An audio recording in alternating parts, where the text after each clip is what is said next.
California, we have strict laws about disclosures. Let's take transfer disclosure statement, TDS. This disclosure is required by law on almost every residential sale, regardless of how the property is listed. As is doesn't eliminate the TDS. As is doesn't eliminate the Seller Property Questionnaire. As is doesn't eliminate natural hazard disclosures. What as is does mean is that the seller won't fix it. What it does not mean is that the seller doesn't have to tell you about it. That's super critical, and it's one of those that costs buyers tens of thousands of dollars when they do not fully understand it. Okay, let's talk about what the sellers are actually required to tell under California law. Number one, the transfer disclosure statement. This is a multi-page document where the seller discloses in writing every known material defect about the property. We're talking roof issues, plumbing problems, electrical issues, water intrusion, foundation cracks, neighborhood noises, anything that could affect the value of the property. The key word is known. The seller has to disclose what they know or what they should have known. So they can't just say, I didn't know. If they've been living there for 10 years and the basement floods every winter, then they should have known about it. Number two is the Seller Property Questionnaire. This goes even deeper about property. It asks about things like, has there ever been any litigation involving the property, any disputes with the neighbors, any issues with permits, any insurance claims filed, any death on the property in the last 3 years. Yes, if someone has died, then you have to disclose it. California actually requires sellers to disclose if someone died on the property within the last 3 years. That's how detailed the property questionnaire can get.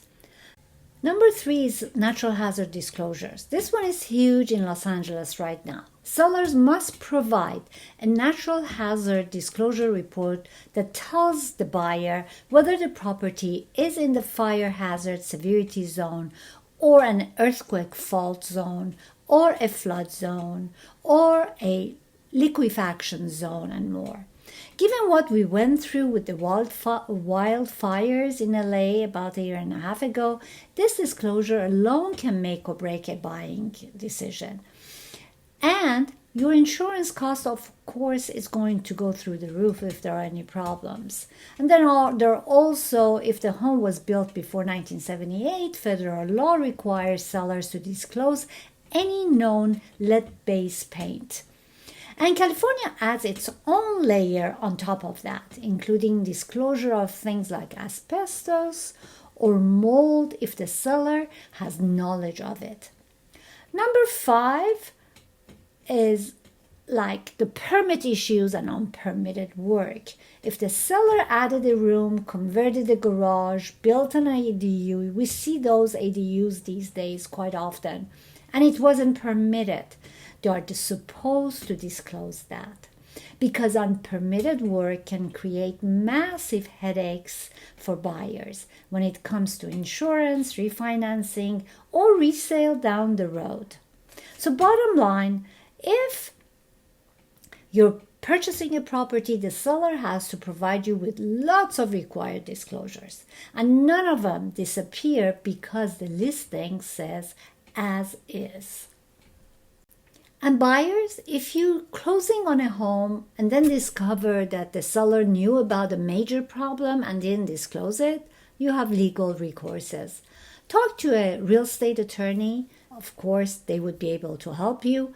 But that is exactly why working with a realtor, an experienced agent, matters. Someone who knows how to read these disclosures, knows what questions to ask, and knows when something doesn't add up. Okay, now let's say that you're a buyer, you find a home that you love, and it says as is. What do? Step 1. Read every single disclosure document that you've been provided with, all of it. I know it's a lot of pages. I know it's not exciting, but those documents are your roadmap. Anything the seller checks yes on the disclosure, it's a starting point for you to dig deeper and investigate more. Step number 2 is get an independent home inspection, always. Even in as-is sales, you have the right to inspect the property during your contingency period. Use it. A good inspector will catch things that the seller may not have disclosed intentionally or not. Step 3 is ask your agent the hard questions. If something in the disclosure seems vague, or the seller skipped a section, or the NHD report shows a fire or flood zone, don't just accept it. Ask your agent to follow up in writing. Step number 4 is to factor everything into your offer price.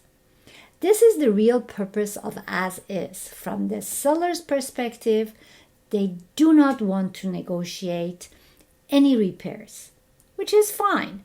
But if the inspection reveals $30,000 in deferred maintenance, then your offer should reflect that reality. The disclosures give you the information you need to make a smart offer or just walk away. And step number 5 is always trust your gut. If a seller is being evasive, if disclosures feel incomplete, if the agent on the other side seems uncomfortable with your questions, pay attention to that. Always trust your guts and ask all the questions that might come up in the process, because you don't have to accept it. Here's the bottom line. California law is on your side as a buyer. You are entitled to full disclosure of every known material defect in writing before you close. And if a seller violates that, there are real legal consequences. Whether you're buying or selling here in Los Angeles, understanding disclosures isn't just paperwork. It's how you protect yourself, your investment, and your next chapter. If this video helped you, please share it with people who can actually use it right now in Los Angeles. And if you feel like you want to know more about the subject matter similar to this, please drop a comment. I read every one of them. And if you are in a transaction right now and something in the disclosures is confusing, please feel free to ask. I'm here every week, same time, same place, and I would love to see you next. Thank you for watching.